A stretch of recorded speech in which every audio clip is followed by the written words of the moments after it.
The Soul's Beginning, Where Consciousness Originates, by David Rousseau. Before your first breath, before your name, before even your body took shape, something was already aware, a silent witness, a presence without form. What if consciousness is not created by life, but life is created by consciousness? Introduction.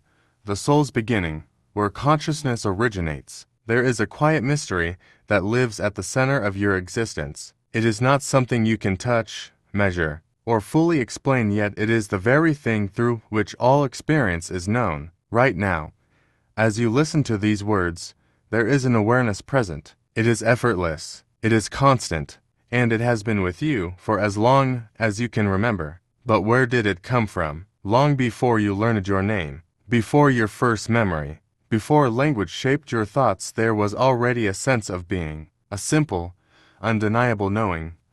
I am, not I am this or I am that, but just I am. This foundational awareness is so familiar that it often goes unnoticed, like the air we breathe, yet it may hold the deepest truth about the origin of the soul. Many have been taught that consciousness is a product of the brain, a complex result of neurons firing and signals interacting.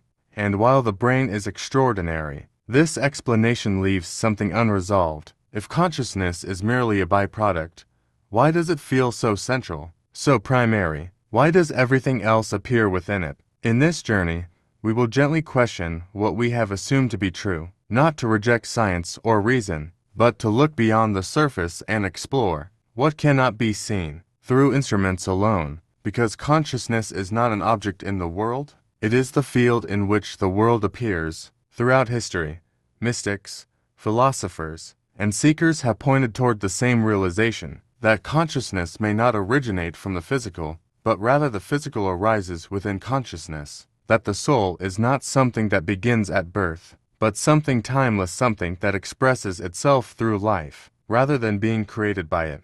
This audiobook is not here to give you beliefs to adopt. It is an invitation to notice what is already present, to become aware of awareness itself, to turn your attention inward, not in search of something new, but in recognition of something ancient and ever-present. You may find that the answers you seek are not hidden in distant places or complex ideas, but in the simple experience of being, in the stillness between thoughts, in the silent witness that has been with you through every moment of your life. As you continue listening, allow yourself to soften your need for certainty. You are not required to figure everything out. Instead, just observe, just notice, just be, because the journey to the soul's beginning is not a journey forward, it is a return. Chapter 1.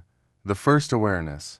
Before the world had meaning, it had presence. Imagine, for a moment, what it was like before you knew anything at all, before words, before concepts, before the mind began to organize reality into names and categories. There was still experience. There was still a kind of knowing, not intellectual, not learned, but immediate and alive. This is what we might call the first awareness. As a newborn, you did not think, this is my mother, or this is light, or this is sound, and yet, something in you registered warmth, brightness, movement. There was perception without interpretation, awareness without identity. Life was not filtered through thought, it was simply happening, and something within you was present for it. That presence has never left. Over time, the mind developed, language formed, memory began to shape a story of who you are. You learned to say I, and with that single word came a world of definitions: your name, your history, your preferences,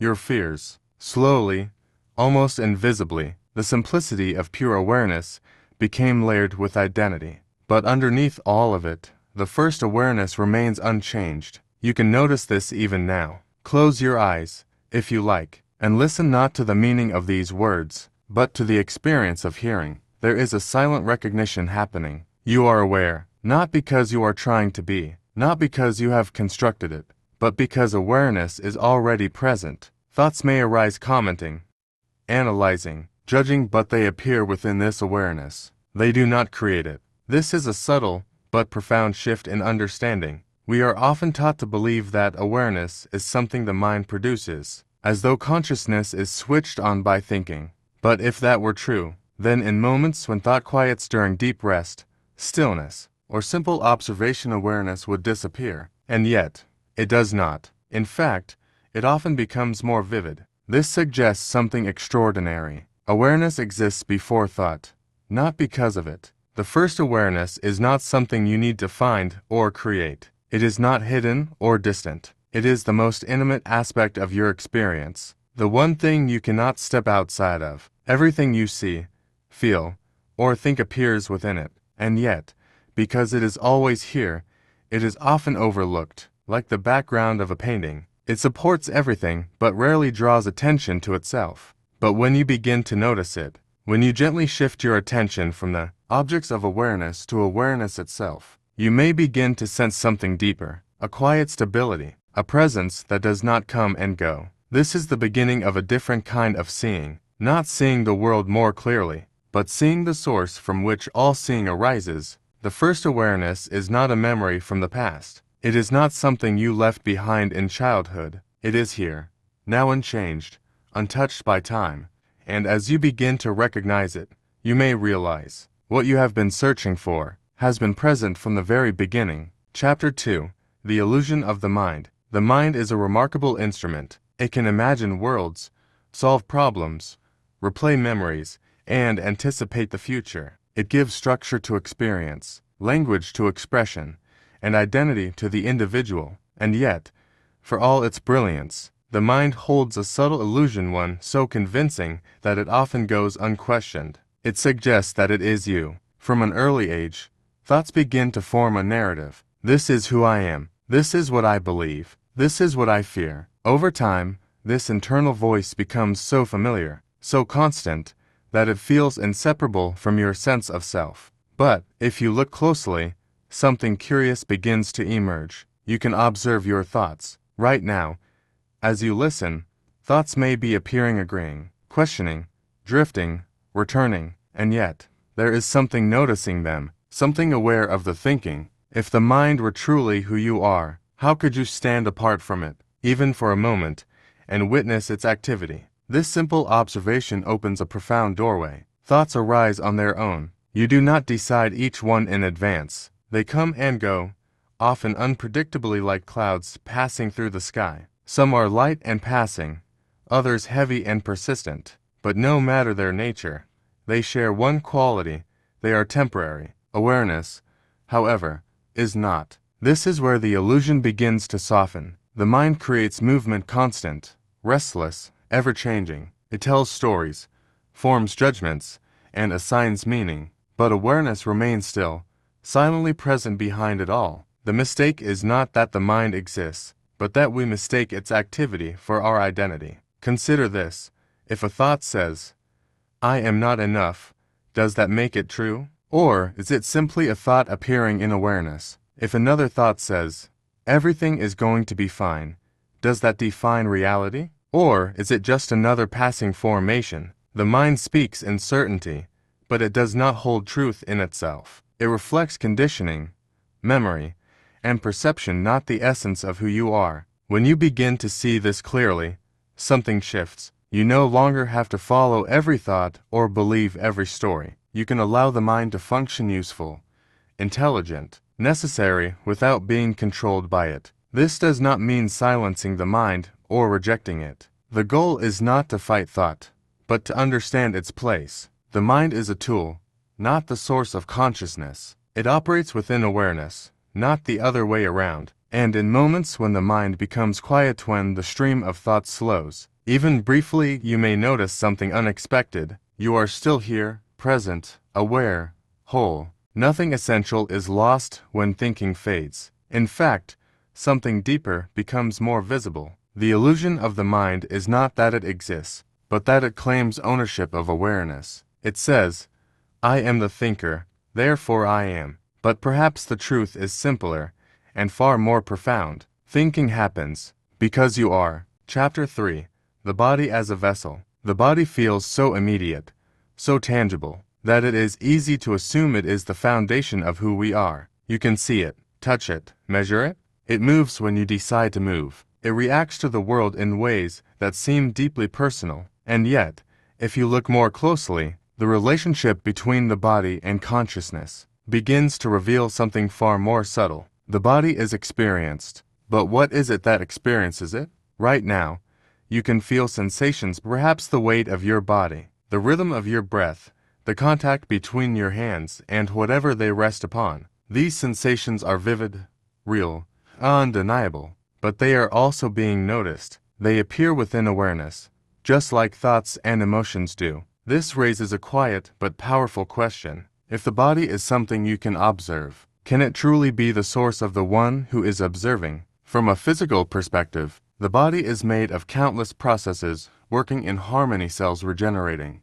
the heart beating, the brain transmitting signals. And yet, most of this happens without your conscious control. You are not directing each heartbeat or instructing each breath as it begins. Life is unfolding through the body, moment by moment, with an intelligence that seems to operate beyond deliberate thought. In this sense, the body can be seen not as the creator of consciousness, but as its instrument, its expression. Imagine a musician and an instrument. The instrument produces sound, but only when it is played. It shapes the tone, the quality, the range, but it is not the origin of the music itself. In a similar way, the body may shape how consciousness appears in the world, but it does not necessarily generate the awareness that animates it. This perspective does not diminish the body, it deepens its significance. The body becomes a living interface, a bridge between the visible and the invisible. Through it, consciousness experiences texture,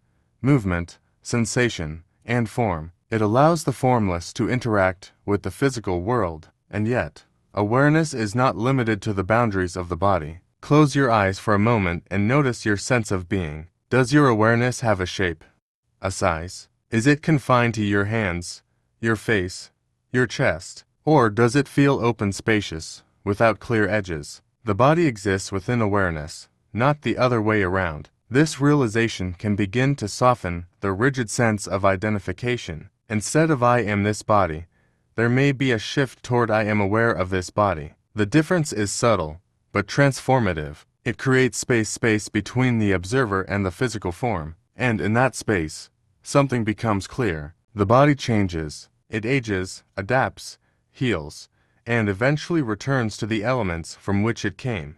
But the awareness that knows these changes, the silent presence witnessing every stage, remains untouched by them. To see the body as a vessel is not to separate from it, but to understand its role more fully. It is not who you are in your entirety. It is how what you are expresses itself here, a temporary form, carrying something timeless. Chapter 4.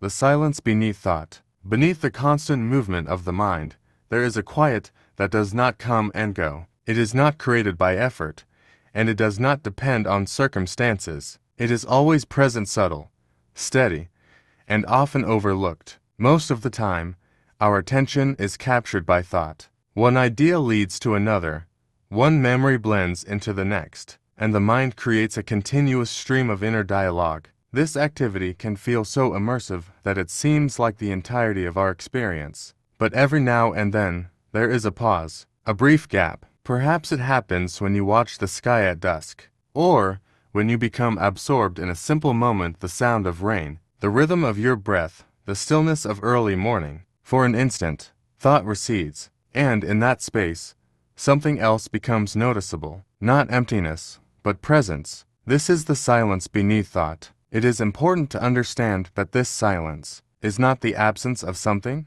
It is the foundation of everything. Thoughts arise from it, exist within it, and dissolve back into it. Just as waves appear on the surface of the ocean, the activity of the mind moves across a deeper, unmoving stillness. You do not have to force the mind to stop in order to notice this silence. In fact, trying to silence thought often creates more noise. Instead, it can be recognized in the spaces that are already there, the natural pauses between one thought and the next. If you listen closely, even now, you may begin to sense it. There is the sound of these words, and then there is the quiet in which they are heard. There is the movement of your thoughts, and the stillness that allows them to appear. This stillness is not separate from you. It is not something you enter, it is something you are. And unlike thought, it does not change. Thought is shaped by time, by past experiences and future projections. It is always moving somewhere, always referring to something else. But silence exists only here. It does not carry a story. It does not seek an outcome. It simply is. In many spiritual traditions, this silence is described as a doorway not because it leads somewhere else, but because it reveals what has always been present beneath the surface of mental activity. When you begin to rest your attention there, even briefly, a different quality of awareness emerges. There is a sense of ease, a sense of clarity without effort. You are not trying to understand, you are simply aware. Over time, you may notice that this silence is not fragile. It does not disappear when thoughts return. It remains unchanged, even as the mind becomes active again. The difference is that now, it is recognized, and in that recognition, something shifts. You are no longer lost in the movement of thought. You are aware of it, from a place that is still, grounded, and deeply present. The silence beneath thought is not distant or hidden. It is the quiet center of your experience,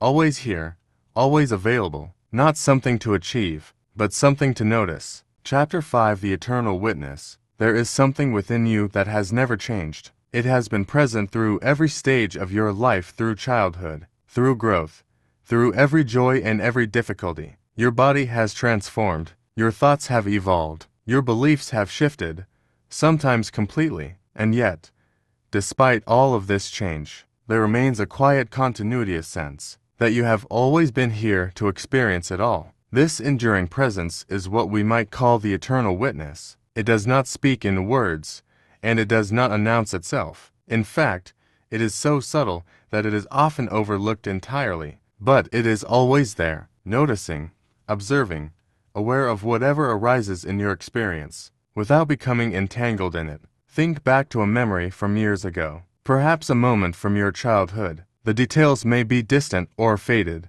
but there is still a recognition. That was me. Not the same body, not the same personality, not even the same understanding of the world, but the same awareness that experienced it. What is it that remains constant, even as everything else changes? The witness does not age. It does not grow or diminish. It does not carry the marks of time in the way the body does. It is not shaped by circumstance.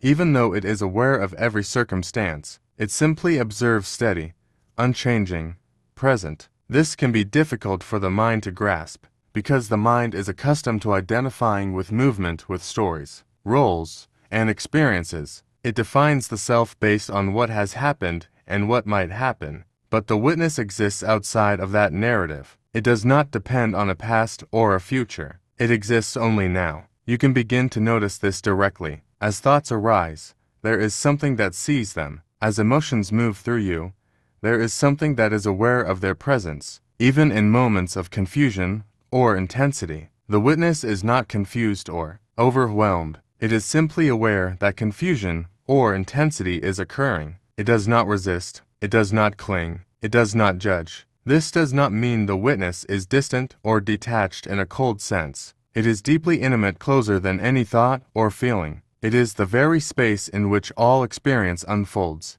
Without it, nothing could be known, and yet, it remains untouched by what it observes. Imagine watching a storm from a place of safety. The wind may be strong, the rain heavy, the sky dark, but you are not the storm. You are the one witnessing it. In the same way, the experiences of life, no matter how intense, arise within awareness, but they do not define the awareness itself. To recognize the eternal witness is not to escape life, but to see it more clearly. It creates a subtle shift in identity from being the changing content of experience to being the awareness in which that content appears. And in that shift, there is a quiet sense of stability, not because life becomes predictable or controlled, but because you begin to recognize that what you truly are is not subject to the same fluctuations as the mind or body. The eternal witness has been with you from the very beginning, not as something separate, but as the deepest aspect of your being, always present,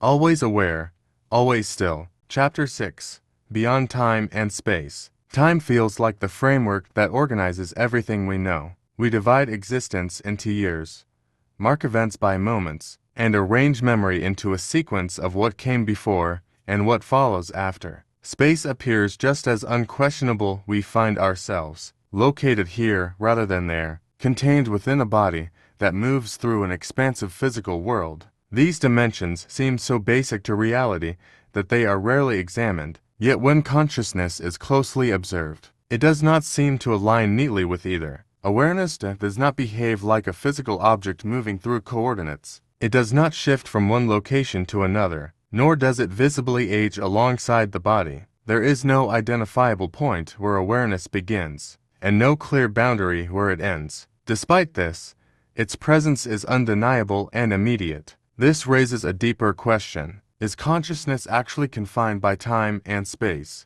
Or might it be independent of them altogether? Look at your own sense of the present. Regardless of how much time passes, experience is always occurring now. What you call yesterday was also lived as the present when it happened, and tomorrow, when it arrives, will likewise be experienced as now. The sense of being present never leaves itself. It remains unchanged while time appears to flow through it. From this angle, awareness is not something moving along a timeline. Rather, time appears as something unfolding within awareness. Space can be examined in a similar way. When attention turns inward, where exactly is experience located? Sensations arise, sounds are perceived, thoughts appear and fade, but all of this is known within a field of awareness that does not present itself as having edges or coordinates. The assumption that awareness is located inside the body begins to feel less certain under this observation. It may be more accurate to say that the body, along with the entire perceived world, arises within awareness rather than containing it. This does not deny physical reality. The body still functions in space, still interacts and responds within the world. However, awareness itself does not appear restricted in the same manner. It is present wherever experience is known, without requiring movement, distance, or direction. Certain states, deep meditation, immersive dreams, or moments of overwhelming awe can make this more noticeable. In such conditions, the usual structure of time can loosen. Minutes may feel greatly expanded or collapsed, and the distinction between inner and outer experience can become less rigid. What stands out in these moments is not confusion, but a vivid clarity of being awareness without its usual boundaries. This suggests that time and space may not be containers that hold consciousness, but rather patterns appearing within it.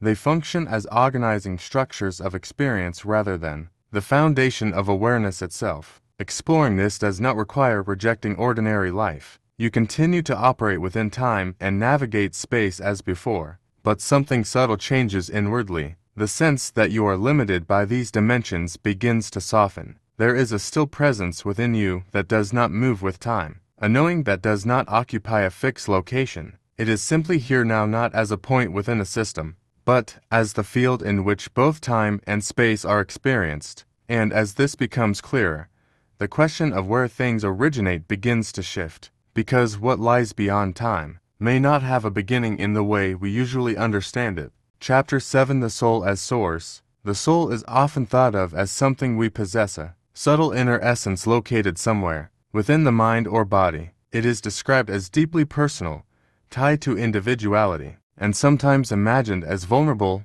or hidden. But this assumption can be inverted. What if the soul is not something inside you, but rather that in which you appear? Such a reversal changes the entire perspective. Instead of viewing the soul as an entity within a person, it begins to resemble a field of being, a fundamental presence from which awareness itself emerges, not separate from consciousness, but identical with it, not produced at a specific moment in time, but ever present, expressing itself through forms without being limited by them. From this viewpoint, the soul is not defined by identity. It is not confined to your name, personal history, or psychological traits. Those aspects are expressions, temporary configurations, appearing within something far more fundamental. Like clouds moving through the sky, they arise and dissolve without affecting the openness in which they appear. This becomes more apparent when everything personal is briefly set aside. If you let go of the roles you carry,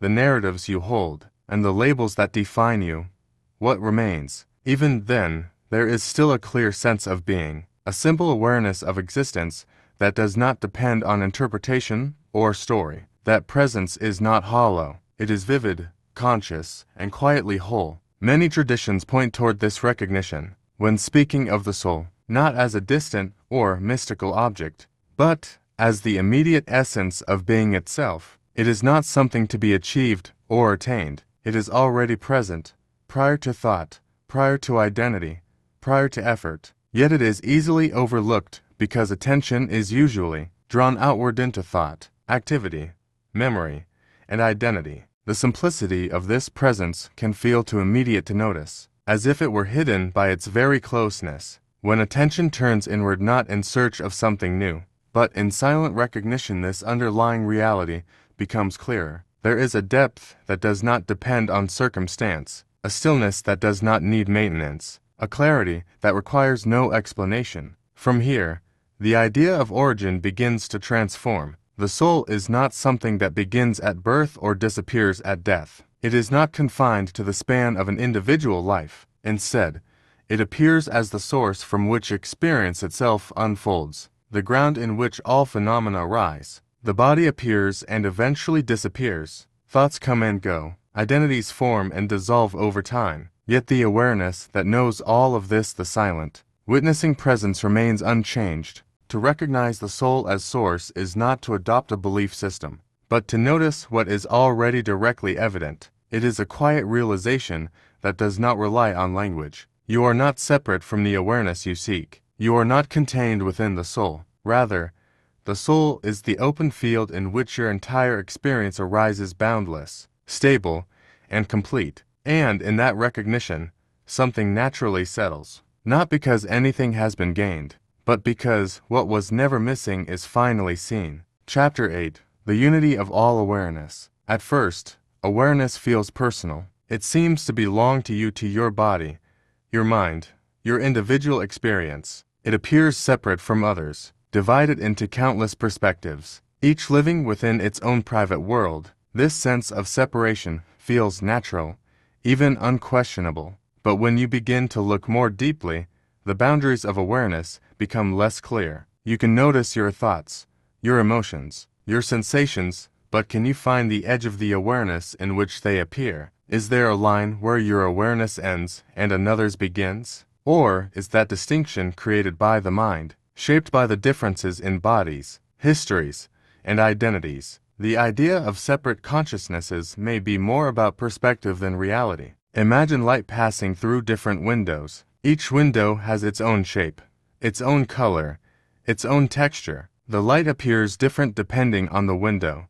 but the source of the light is not divided. It is one, expressed in many forms. In a similar way, awareness may be singular, appearing as many through the uniqueness of individual lives. This does not erase individuality. Your experiences are still your own. Your thoughts, your feelings, your path, these are real and meaningful. But they may not define the deeper nature of awareness itself. They are expressions, not separations. When this begins to be seen, even in a subtle way, something shifts in how you relate to others. The distance softens. The sense of me and you becomes less rigid, less absolute. There is still distinction, but beneath it, a quiet recognition emerges. The same awareness that knows your experience is present in all experience, not as a concept, but as a living reality. You may catch glimpses of this in simple moments, when you feel deeply connected to someone without needing words, when you are moved by another's joy or pain as if it were your own,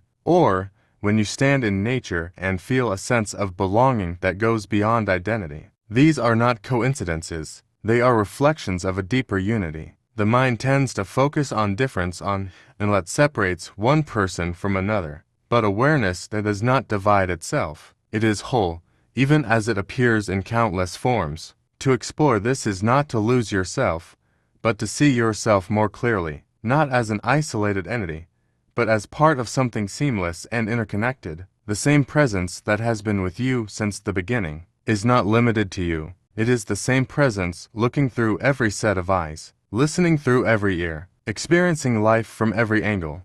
And while each expression is unique, the essence is not fragmented. It is one, quietly, completely, and always. In recognizing this, compassion arises naturally, not as something you force, but as something that flows from understanding. Because when the illusion of separation begins to fade, what remains is a sense of shared being, a unity that has always existed, waiting to be seen. Chapter 9. Remembering, not learning. There is a difference between learning something new and remembering something you have always known. Learning often feels like addition. You gather information, build understanding, and gradually construct a clearer picture of reality. It is outward-facing, moving from confusion toward clarity through effort and accumulation. But remembering is different. It feels like something gently returning something that was never truly lost, only overlooked. Spiritual insight often belongs to this second category. It does not always arrive as new information. Instead,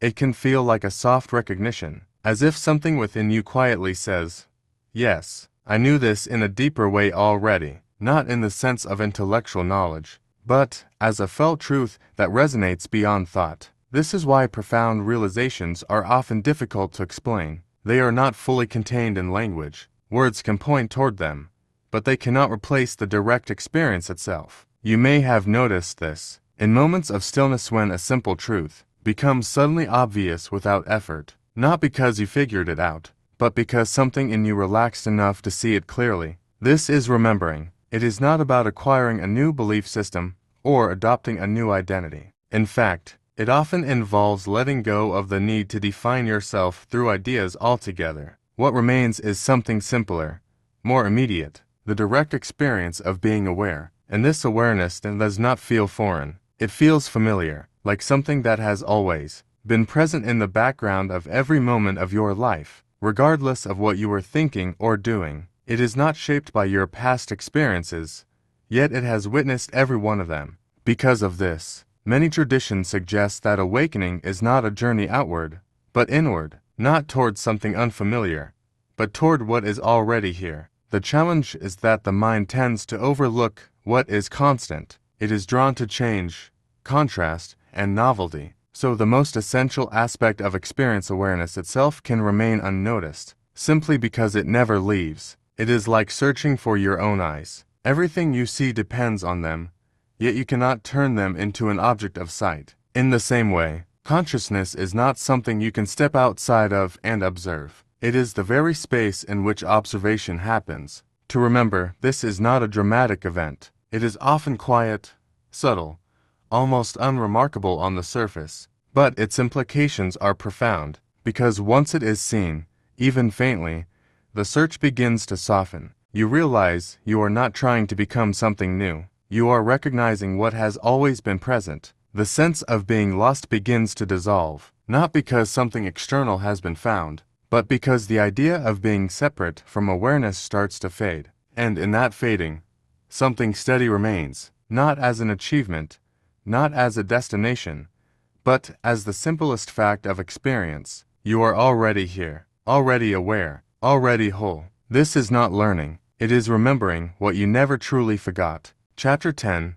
Living from the Source. Understanding consciousness is one thing. Living from it is another. There comes a point in this inner exploration where insight is no longer enough to remain as an idea. It begins to ask for embodiment, not as effort, but as alignment, not as a practice added onto life, but as a different way of seeing life altogether. When you begin to recognize awareness as your true nature, something subtle shifts in how you move through the world. You are still living the same life, still speaking, working, relating, facing challenges, but the center from which experience is interpreted begins to change. Instead of being fully absorbed in every thought, you start to notice thought arising. Instead of being completely identified with emotion, you become aware of emotion moving through you. Life does not become distant. It becomes more transparent. There is a quiet space behind experience that you learn not to overlook. This does not mean detachment in the sense of withdrawal.